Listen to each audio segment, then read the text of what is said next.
Quand on pense à la séduction, on imagine tout de suite la beauté, le charme, quelque chose d'un peu inné, non? Et si en fait c'était avant tout une question de pure psychologie, une stratégie hyper méticuleuse? C'est exactement ce qu'on va décortiquer aujourd'hui. Cette citation de Kierkegaard, elle donne le ton tout de suite. On ne parle pas ici d'une rencontre spontanée, mais bien d'une manœuvre calculée, presque invisible. L'image de la toile d'araignée, c'est exactement ça. Voilà la question qui va nous servir de fil rouge. On va tenter d'explorer ensemble les mécanismes psychologiques qui ne font pas qu'attirer l'attention, non, qui créent une fascination, voire une obsession. Allez, on entre dans le vif du sujet avec la toute première phase et elle est fondamentale. Une approche profrontale, dès le début, ça peut créer une résistance qui ne partira jamais.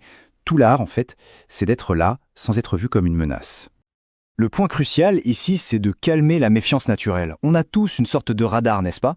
En se positionnant en périphérie, comme un ami ou une simple connaissance, on laisse à la personne l'espace de développer sa propre curiosité, d'imaginer. Et forcément, ses défenses s'abaissent, parce qu'elle pense avoir le contrôle total de la situation. Prenons un cas d'école assez fascinant, celui du duc de Lauzon, un don Juan notoire du XVIIe siècle, face à la grande mademoiselle.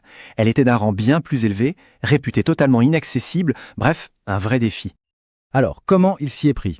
Surtout pas de grandes déclarations enflammées. Non. D'abord, il a patiemment, très patiemment, construit une amitié basée sur des conversations intellectuelles. Il est devenu son confident. Et c'est seulement bien plus tard, une fois que la confiance était là, bien solide, que la relation a commencé à basculer. Et le point crucial, c'est que c'est elle, la grande mademoiselle, qui a cru en avoir l'initiative. Il a juste préparé le terrain. Et c'est là tout le génie de Lezin. En la laissant faire le premier pas, il a court-circuité toute résistance possible. Elle était absolument convaincue que c'était sa décision, son désir à elle. Il lui a offert l'illusion du contrôle. C'est brillant. Cette métaphore de la toile d'araignée, elle est parfaite pour illustrer ça.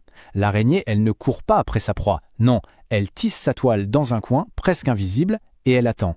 La victime vient s'y prendre toute seule. C'est vraiment le triomphe de la patience sur l'action directe. Passons maintenant à la deuxième phase. Une fois qu'une présence est établie, il faut transformer l'intérêt en fascination. Être évident, ça attire l'intention à l'instant, mais c'est l'ambiguïté qui, elle, captive l'imagination. Et l'exemple parfait pour ça, c'est Madame Récamier. On disait d'elle que c'était la plus belle femme de France, mais son vrai pouvoir ne venait pas seulement de sa beauté.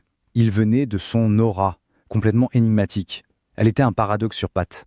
C'est une distinction qui est fondamentale.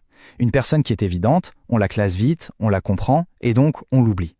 Par contre, une personne ambiguë, eh bien elle devient une énigme à résoudre, un puzzle qui occupe les pensées en permanence. Madame Récamier, c'était exactement ça. Elle pouvait avoir l'air d'un ange, toute pure, et puis soudain, un regard, un geste, et on devinait